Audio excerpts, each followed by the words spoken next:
There is a small stone marker near the entrance to my village, weathered enough now that you have to know it's there to note it at all, with a sentence carved into it that I have read more times than I could count, in more moods than I could count either.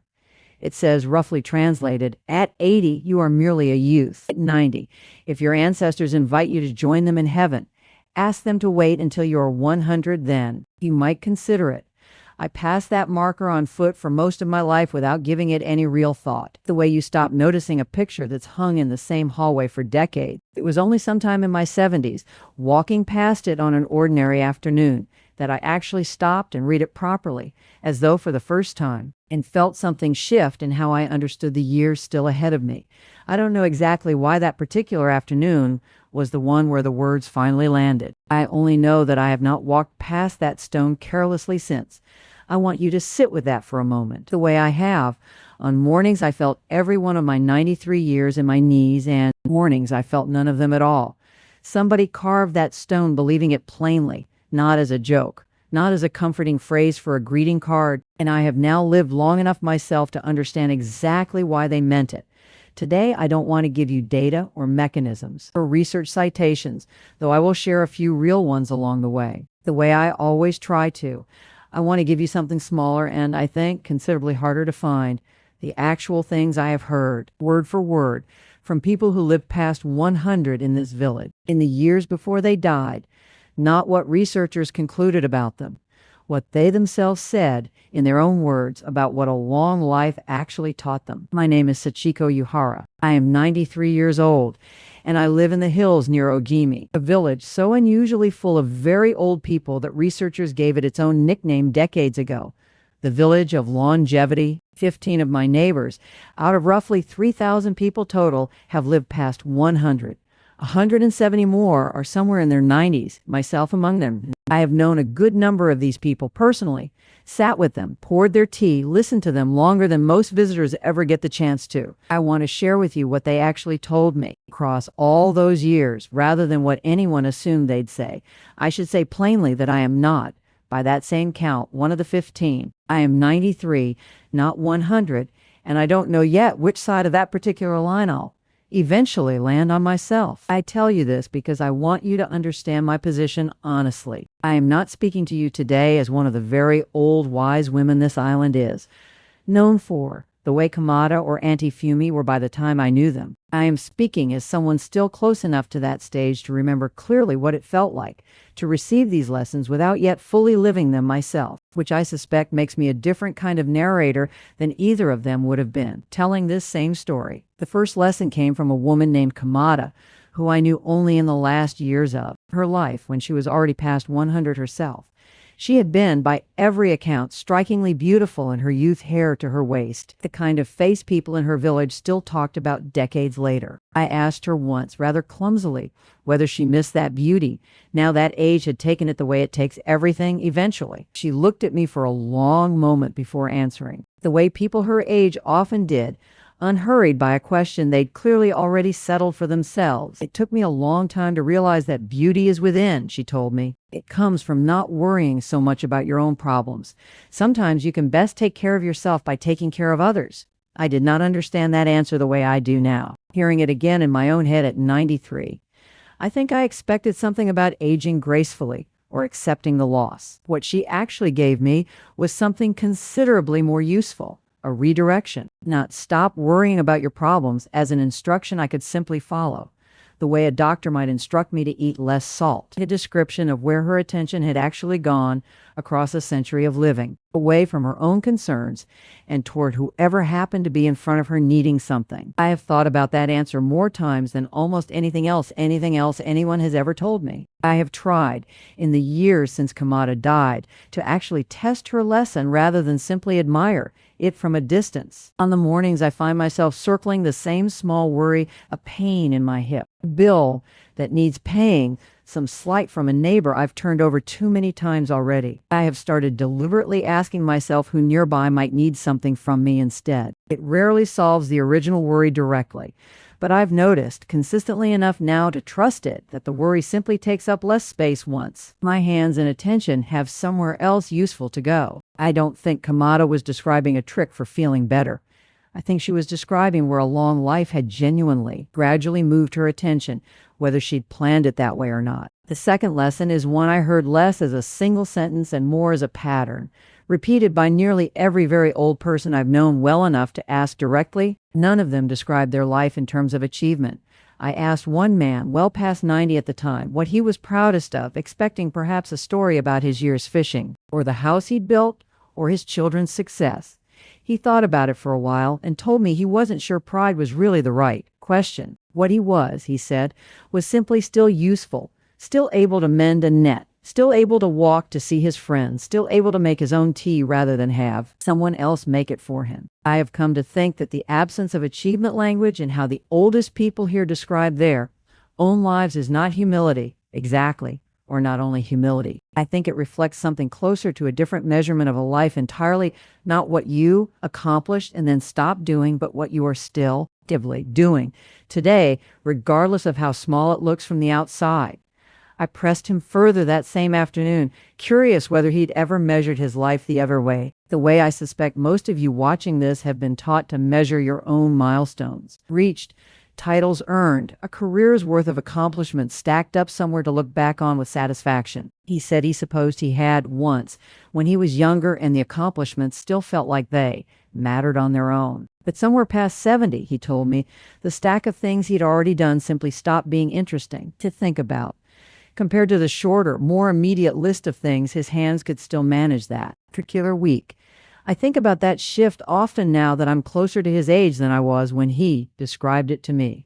The past, however full, doesn't need tending. The present, even a very small present, still does. There is a phrase researchers who study this island have picked up from residents themselves. One I've heard repeated so often, it's become something like local wisdom rather than anyone's individual saying. Live far enough from your family that you're not tripping over each other every day, but close enough that you could carry a bowl of hot soup to their door on foot. I think this captures something the outside world often gets backward when it imagines close-knit communities like mine. Closeness here was never meant to mean constant proximity, everyone underfoot, no room to be a separate person. It meant something more specific, and I think more sustainable. Near enough to help quickly, far enough to remain fully yourself. My own daughter lives a 20-minute drive away, not next door. And I have come to think that distance, exactly that distance, may be part of why our relationship has stayed as warm as it has across so many decades, rather than wearing thin the way constant closeness sometimes does between people who love each other. The third lesson came from a woman everyone in my generation simply called Auntie Fumi, though I'm honestly not certain anymore whether we were actually related to her or whether the title was. Simply,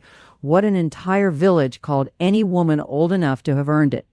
She lived to 103, and in her last decade, when her hearing had mostly gone and her eyesight wasn't much better. She remained, by a wide margin, the most sought-after person at any gathering in this village. I asked her once, rather directly, why people still wanted to sit with her so badly, when conversation with her had become genuinely difficult. She laughed at nearly everything, I should say, which I suspect is itself part of the answer, and told me that she'd simply decided, somewhere around 80, to stop pretending to understand things she didn't and to stop performing interests she didn't actually feel. What was left, she said, once all the performing stopped, was apparently good enough company on its own. I think about that lesson often, particularly on the days I catch myself nodding along to a conversation I've only half followed, out of habit rather than honesty. I asked her on a different afternoon whether that same honesty had ever cost her anything, a friendship, an invitation, someone's good opinion of her. She considered it seriously, which I appreciated, rather than dismissing the question the way people sometimes do when they want to preserve a tidier version of their own wisdom. Yes, she told me, certainly at first, a few people had found her sudden bluntness, after a lifetime of more careful politeness, difficult to adjust to. But she said the friendships that survived that shift were, without exception, better and truer than the ones that didn't, and that losing the others had cost her considerably less than she'd feared it would beforehand. I don't think Auntie Fumi was recommending rudeness. I think she was describing the specific relief of no longer managing everyone else's comfort at the expense of her own honesty, a trade she'd apparently made peace with well before I ever thought to ask her about it directly. The fourth lesson has less to do with any single sentence and more to do with something I, Noticed watching how the oldest people here actually eat. They actually eat. Across the years I knew them. None of them, as far as I ever saw, ate the same narrow handful of foods repeatedly, the way I think many people elsewhere settle into a rotation of 5 or 6 familiar dishes for convenience. A chef who visited this island a few years ago, studying our food specifically, counted something remarkable in what local households actually prepared across a single day, something close to 30 different individual ingredients, folded into meals that looked simple on the plate but drew from a genuinely wide range of vegetables, proteins, and seasonings, almost none of it heavily processed. I don't think any of the centenarians I knew were counting ingredients deliberately, the way that chef did with his notebook. I think this diversity was simply what a garden and a coastline offer, if you let the season decide your plate rather than a fixed habit deciding it for you. Auntie Fumi's stated philosophy on food, when I once asked her directly what her secret was considerably less scientific than the chef's careful count. Eat what's ripe, and eat a little of everything ripe at once. I've come to think that instruction, simple as it sounds, may capture the same underlying pattern researchers later measured with considerably more precision. I think what I find most instructive about this particular lesson is how little effort it actually required of the people living it. Nobody in Auntie Fumi's generation planned a week of meals around nutritional variety the way a modern diet guide might instruct you to. The variety simply arrived unbidden because a small garden in this climate produces something slightly different nearly every week of the year, and because nothing here ever came from a single, unchanging supply chain designed to offer the same convenient handful of products regardless of season. I don't think this means variety itself is unimportant, or that you shouldn't pursue it deliberately if it doesn't arrive on its own where you live. I think it means the deliberate pursuit is standing in for something that, for most of human history, simply happened on its own, and that recognizing the gap honestly might be more useful than pretending the effort required is the same for everyone. The fifth lesson is the one I find hardest to explain to people who haven't lived long enough themselves to feel its full weight, though I'll try. Nearly every very old person I've known well has, at some point, described time itself differently than younger people tend to. Not shorter exactly, the way you might expect from someone with less of it remaining, denser. Somehow, each ordinary day carrying more weight and more attention than I remember giving my own. Days when I was 40 or 50 or even 70. One man told me well into his 90s that he'd stopped rushing through breakfast sometime in his 80s, not because his body demanded it, but because he'd noticed, quite plainly, that rushing breakfast meant losing an entire piece of the day he would never get back, in exchange for nothing he actually needed. I did not understand this lesson at all when he told it to me. I understand it considerably better now, at an age closer to his than to the age I was when he said it. I think what changed for him, and what has slowly changed from him, what has slowly changed for me too, is less about time moving differently in any measurable sense and more about a kind of arithmetic that only becomes visible once you've lived long enough to do it honestly. When you are young, an ordinary Tuesday feels replaceable, one of an apparently limitless supply still ahead of you, easily traded away for speed or convenience without any real interest. Somewhere in old age, without ever deciding it consciously, that arithmetic quietly flips. Every ordinary Tuesday becomes one of a countable, finite number remaining, and rushing through one in exchange for nothing in particular starts to feel like a genuinely bad trade in a way it simply never did before. I don't think this shift requires waiting until you're actually old to make use of it. I think it's available to anyone willing to do the arithmetic honestly. At any age, though I'll admit it's considerably easier to believe once the number has actually gotten small, enough to feel real. I want to be honest with you about something before I go further, because I think it matters more than any single lesson I've shared. None of these people I've described lived especially easy lives before they became the wise old figures I knew them as. Auntie Fumi buried 2 of her own children. The man who taught me about breakfast survived the Battle of Okinawa as a teenager, an experience he almost never spoke of directly, and which I suspect shaped considerably more of his later calm than any deliberate philosophy did. Kamada raised her family through some of the hardest post-war years this island has ever seen, with less food and less certainty than nearly anyone watching this video has ever had to manage. I don't think any of them arrived at their wisdom gently. I think they arrived at it the way most real wisdom gets earned, through decades of difficulty that simply had to be lived through one way or another. And these particular people happen to come out the other side of it with something worth listening to. I think this matters because I've noticed a temptation in myself as much as in anyone to want the wisdom without the difficulty that apparently produced it, to adopt Kamada's redirection toward others, or the fisherman's slow breakfast, as though these were simply technique, detachable from the specific losses that seem to have taught them. I don't think it works quite that cleanly. I think the lessons and the losses are more tangled together than any tidy list can fully capture. And I'd rather tell you that honestly than let you believe these 5 ideas alone, practiced without any of what actually shaped them, will deliver the same peace these particular people eventually found. I also want to say honestly that I did not know every very old person in this village who died bitter or frightened or without any tidy wisdom to offer at all, because I think a video like this one can accidentally suggest that longevity itself guarantees some final grace, and it doesn't. I've sat with people in their last years who were simply as difficult, or as sad, or as ordinary as anyone at any age. Age did not soften everyone here equally, and I don't want to pretend otherwise simply because the softer stories make for better viewing. The lessons I've shared with you today came from specific people I was lucky enough to know closely, not from every single resident of this village equally. I don't want to flatten an entire population of very old, very different individuals into a single, tidy source of universal wisdom, however tempting that story is to tell. I've wondered over the years why lessons like these plain, hard-won, spoken in ordinary conversation rather than published anywhere, rarely travel very far from the kitchens and gardens where they're actually said. I don't think anyone is hiding them deliberately. I think they simply don't sound impressive enough to repeat widely. Eat what's ripe doesn't headline an article the way a specific molecule or a specific statistic does. Stop performing interests you don't feel doesn't fit neatly into a list of research-backed longevity tips. These are the kinds of things that only really land when they're heard directly from someone who has actually lived them, in a voice with the right amount of tiredness and certainty behind it, which I suppose is exactly what I've been trying to offer you, video after video, whether or not I've always said so plainly. If there is something practical in all of this, I don't think it's a list of tasks the way some of our other conversations have been. I think it's closer to a question worth asking yourself honestly, borrowed from each of the 5 people I've told you about today. Where does your attention actually go toward your own problem, or toward whoever's in front of you needing something?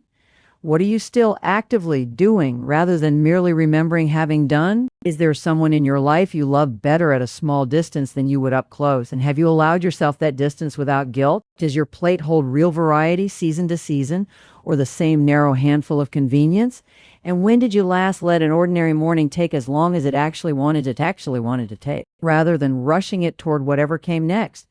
I don't think you need to answer all 5 questions today or even this month. I've spent a good part of 93 years on some of them myself and still don't consider any fully settled. What I'd suggest instead is picking whichever one caught your attention most as I described it, and simply sitting with it for a while, the way I sat with that stone marker for decades before it finally said anything to me directly. Wisdom of this kind, I've come to believe, rarely arrives on schedule. It arrives when you're finally ready to actually hear it, which is sometimes considerably later than the day you first happen to hear the words themselves. I don't have tidy answers to any of those questions myself, even now. I don't think Kamada or Auntie Fumi had tidy answers either. Not really. Only decades of quietly, imperfectly leaning toward better ones. One ordinary day at a time, the way I suspect this is meant to work for anyone at any age willing to start. I mentioned my Moai in earlier conversations we've had, the friends who show up so reliably that missing them means something.